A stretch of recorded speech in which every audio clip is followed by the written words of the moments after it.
à Ashley, Laura, Annie, Rosa, Isabelle, Salia, Rabia, Caroline, Laura, Iraïda, Martine, Stéphanie, Muriel, Stella, Fatima, Jeannette, Alisha, Geneviève, Sandrine, Amélie, Annick, Peggy, Magali, Pascal, une femme encore anonyme, Marie-Jeanne, Janie, Nadia, Louisa, Aurélie, Céline, Gloria, Germaine, Rosemay, Myriam, une femme encore anonyme, une femme encore anonyme, Abby, Chahinez, Dominique, Coralie, Claire, Stéphanie, Mesguébé, Odile, Aurélie, Christiane, Jennifer, Doris, une femme encore anonyme, Karine, Angélique, Jocelyne,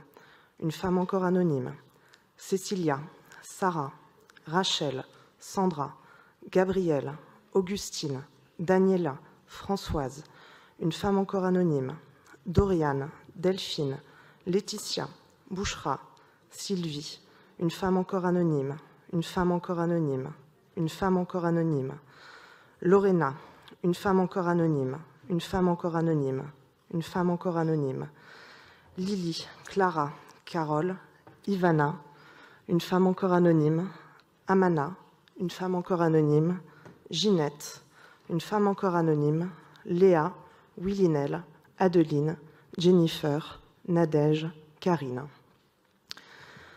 90. Elles sont 90 femmes cette année, dont les féminicides ont été recensés par le collectif Féminicides par compagnon ou ex. Merci aux militantes qui remplissent cette mission d'information et de considération que la puissance publique semble être incapable de remplir.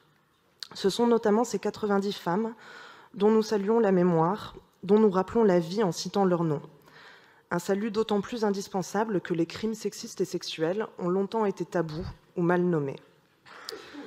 Les féministes ont mené le combat des idées, le combat du langage, le combat contre le silence.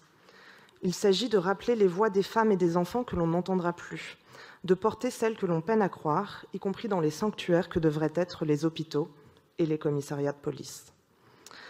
À la suite de Toulouse et à la suite de Grande-Sainte, Paris se montre une nouvelle fois à la hauteur en créant un espace qui leur est dédié dans l'espace public. Ce fut le cas par le passé.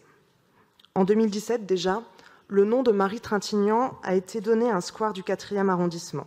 On peut aujourd'hui se promener dans le square Marie Trintignant, mais plus jamais on entendra le rire de cette actrice dans un nouveau film. Par contre, la musique de son assassin résonnera bientôt dans un théâtre parisien. En 2019 déjà, un rassemblement était organisé en mémoire des 97 victimes de féminicide, des femmes dont j'aurais pu faire partie. Je profite de ce moment pour vous dire l'émotion de celles qui restent et qui survivent. Notre mémoire est aussi une revendication politique, un rappel de l'urgence à agir. Sa célébration prouve qu'il est possible d'être cru et considéré en tant que victime. Merci à celles et ceux qui se dressent sans tergiverser contre les violences patriarcales. D'autres portent un discours masculiniste et haineux qui ferait du statut de victime un calcul cynique, une honte ou une faiblesse. Nous rappelons aujourd'hui qu'il n'en est rien. Alors que partout des femmes meurent et que notre pays échoue encore à les sauver, nous avons souhaité que Paris se dote d'une place pour se souvenir. Je ne doute pas qu'elle sera aussi un haut lieu de revendication. Nous devons continuer à agir partout, avec force et clarté.